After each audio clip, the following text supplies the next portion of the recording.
Major PSU banks record లెవెల్లో net profit post చేయటం రెవెన్యూకి అగెయిన్స్ట్గా, అలాగే ఎన్పిఎస్ బాగా డౌన్ అవటంతో ఇప్పుడు అక్కడ ఉన్న పిఎస్యు బ్యాంక్స్లో ఉన్న యూనియన్స్ అన్నీ పట్టుబడుతున్నాయి, ప్రైవేటైజేషన్ చేయకూడదు, దీనికి ఒక పుష్ ఇవ్వాలని చెప్పి గవర్నమెంట్ ఈ బడ్జెట్లో డిసిషన్ తీసుకుంది.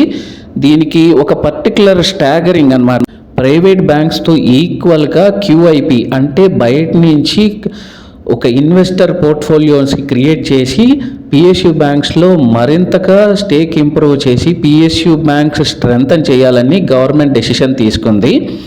At the same time banks consolidate అయ్యి ఓన్లీ 6 బ్యాంక్స్ మాత్రమే ఉంటాయి. దానిలో 3 మేజర్ బ్యాంక్స్కి ఇవాల్వ్ అయ్యి వరల్డ్ మొత్తంలో తెలియాలని గవర్నమెంట్ డెసిషన్ తీసుకుంటుంది. ప్రజెంట్ అయితే పిఎస్యుకి బాగా మంచి న్యూస్. నా ఫేవరెట్ అయితే కెనరా బ్యాంక్. థ్యాంక్